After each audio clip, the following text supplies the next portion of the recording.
कितने सालों से मोदी जी ने ये इच्छा अपने सीने में दबा कर रखी थी कि कांग्रेस को फांसी पर चढ़ाना है। 10 सालों में उन्होंने कमल के निशान को फांसी का तख्ता, डेथ का सिंबल बना दिया है।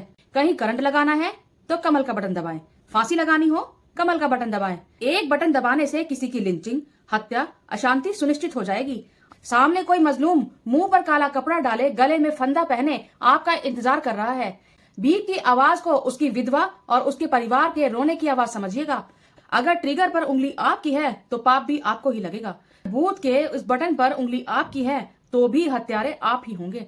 अब वो दौर खत्म हो गया है जब महंगाई और बेरोजगारी कोई मुद्दा हुआ करता था। एक नेता के रूप में सिर्फ आपको भाषण, जुमले और फांसी चाहिए, या रोटी, कपड़ा, मकान, शिक्षा, रोजगार, दवाई और विकास चाहिए? ये सरकार ने कहां कहां और कैसे कैसे आपको छला है, गुमराह किया है, उन बातों पर सरकार से सवाल पूछना भी आपका ही काम है।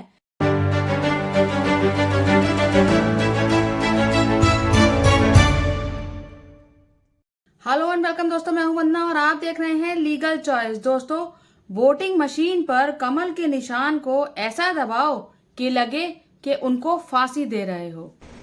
मुझे बताइए, ये लूट बोल करने वालों को सजा मिलनी चाहिए कि नहीं मिलनी चाहिए? आपको सजा देने का मौका मिला है। सबसे पहले सजा देने का मौका आपको मिला है। कमल के निशान पर ऐसे बटन दबाओ कि उनको सजा पक्की हो जाए। जैसे उनको फांसी दे रहे हो ना, ऐसे कमल के निशान पर बटन दबाओ। कितने सालों से मोदी जी ने ये इच्छा अपने सीने में दबा कर रखी थी कि कांग्रेस को फांसी पर चढ़ाना है, और आज खुले मन से ये बात कहते हुए उन्हें रत्ती भर भी शर्म नहीं आई होगी। माननीय प्रधानमंत्री ने स्वीकार कर लिया है कि 10 सालों में उन्होंने कमल के निशान को फांसी का तख्ता, डेथ का सिंबल बना दिया है। कभी ये बातें फुसफुसा कर लोगों को समझाते थे, लेकिन आज प्रधानमंत्री ने आगे बढ़कर बुलंद आवाज में खुद ही मंच से ये घोषणा कर दी है। अब किसी को कोई झिझक नहीं होगी। क्या करना है सब साफ हो गया है। कहीं करंट लगाना है तो कमल का बटन दबाएं, फांसी लगानी हो कमल का बटन दबाएं। टकराव चाहिए, टाइट करना है, मिटा देना है, बर्बाद करना है, घर में घुसकर मारना है तो कमल का बटन दबाइए। प्रधानमंत्री का वादा है, एक बटन दबाने से किसी की लिंचिंग, हत्या, अशांति सुनिश्चित हो जाएगी। आपको कुछ नहीं करना, बस आपको कमल का बटन दबाना है। आप तो आराम से घर बैठे। आगे की जिम्मेदारी कमल निशान से जीतने वालों की होगी। खुद प्रधानमंत्री अपने मुंह से कह रहे हैं तो उनकी भी जिम्मेदारी होगी। हो सकता है फांसी लगाने वाले जल्लाद वो खुद ही बन जाएं। सरकारें चुनाव के समय घोषणा पत्र तैयार करती हैं और बाद में उन घोषणा पत्रों से मुंह फेर लेती हैं, भूल जाती हैं सब। निर्भर करता है कि घोषणा पत्र में आखिर है क्या। अगर घोषणा पत्र में ये लिखा है कि चुनाव जीतने के बाद सिलेंडर 450 का कर देंगे तो शायद अपनी घोषणा से बदल जाएं। पर निश्चिंत रहिए, भाजपा के लोग इस घोषणा से बिल्कुल नहीं बदलेंगे। इतिहास कहता है कि ये उनके मन का काम है। वे इसमें प्रवीण हैं। वे कपड़ों से पहचान पहचान कर काम करेंगे और बखूबी करेंगे।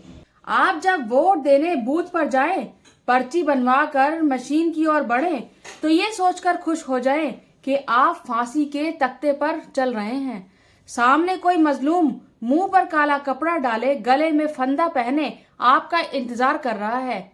ऐसा समझिएगा कि इधर आपने वोटिंग मशीन का बटन दबाया और उधर लीवर का बटन दब गया। फांसी पर चढ़े व्यक्ति का शरीर हवा में झूलता झटपटाता महसूस कर रहा होगा। भीख की आवाज को उसकी विधवा और उसके परिवार के रोने की आवाज समझिएगा। उंगली पर नीली शाही लगे तो उसे समझिएगा कि मकतूल के खून से आपका तिलक हुआ है। बूथ से घर तक लौटते हुए हवाओं में जलती लाशों की बदबू और कदमों के नीचे शमशान की राख भी महसूस कीजिएगा। हत्या का पाप खंजर, पिस्तौल या किसी मशीनरी को नहीं लगता साहब। अगर ट्रिगर पर उंगली आपकी है तो पाप भी आपको ही लगेगा।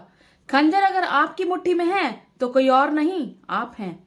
तो अगर बूथ के उस बटन पर उंगली आपकी है तो भी हत्यारे आप ही होंगे। लेकिन प्रधानमंत्री ऐसा नहीं मानते। वो हंसकर ये सब करने को, आपकी जिम्मेदारी अपने सर लेने को तैयार है, और उनको किसी बात का कोई डर कहाँ है। वो खुद को इस देश का राजा मानते हैं। इस देश का भाग्य विधाता समझते हैं तो उनको भला किसी से कैसा डर। वो चाहे तो किसी को फांसी दे या फिर किसी को जान से मार दे, कोई उनका कुछ नहीं बिगाड़ सकता, न संविधान और न कानून। चुनावी रैली के मंच से उनका खुलेआम आमंत्रण है, तो आप परिवार लेकर अवश्य जाएं। सबको वही बटन दबाने का आदेश दें। बेटा, बहू, पोते, भाई, पुत्र को प्रधानमंत्री का संदेश बताएं कि अब वो दौर खत्म हो गया है जब रोटी, कपड़ा और मकान की बात होती थी। अब वो दौर खत्म हो गया है जब महंगाई और बेरोजगारी कोई मुद्दा हुआ करता था। अब वो दौर खत्म हो गया है जब सरकारें जिम्मेदार, नैतिक और संवेदनशील हुआ करती थी। अब वो दौर खत्म हो गया है जब वसुदेव कुटुंबकम और सर्वे भवन्तु सुखिनः जैसी बात होती थी। अब वो दौर है जो किसी सरकार को चुनने के लिए उसके वादों, इरादों और उपलब्धियों को देखने की जरूरत नहीं। सिर्फ इतना ही सोचो कि वोटिंग मशीन पर कमल के निशान को ऐसा दबाओ कि लगे कि तुम सब किसी को फांसी दे रहे हो। अंत में यही कहना चाहूंगी कि जिस ट्रिक में आपको फंसाया जा रहा है उसको समझिए। आपको इधर उधर की बात में उलझाकर 125 करोड़ जनता की जरूरी मुद्दों से आपका ध्यान भटकाया जा रहा है। वोट देने से पहले आप प्रधानमंत्री के महंगे महंगे शौक, फिजूल खर्ची और गैर जिम्मेदाराना कामों और बयानों को समझिए। एक नेता के रूप में सिर्फ आपको भाषण, जुमले और फांसी चाहिए या रोटी, कपड़ा, मकान, शिक्षा, रोजगार, दवाई और विकास चाहिए, ये आपको तय करना है। मोदी जी आज पीएम हैं, कल कोई और होगा, लेकिन एक राष्ट्र के रूप में जितनी क्षति वो करके जा रहे हैं उसकी भरपाई आपकी कितनी पीढ़ियों को करना पड़ेगा, ये भी देखना आपका ही काम है। वोट देने से पहले निष्पक्ष होकर सरकार से सवाल पूछिए कि पिछले 10 साल में आपने युवाओं के लिए क्या किया। 2 करोड़ नौकरी हर साल देने का वादा किया, महंगाई कम करने और अच्छे दिन लाने का भरोसा दिलाया था, उसका क्या हुआ? सरकार ने कहां कहां और कैसे कैसे आपको छला है, गुमराह किया है, उन बातों पर सरकार से सवाल पूछना भी आपका ही काम है। आप इस बारे में क्या सोचते हैं, अपनी राय कमेंट बॉक्स में जरूर दीजिएगा। मेरे इस वीडियो को लाइक कीजिएगा, शेयर कीजिएगा, मेरे इस चैनल को सब्सक्राइब जरूर कीजिएगा। जय हिंद, जय भारत।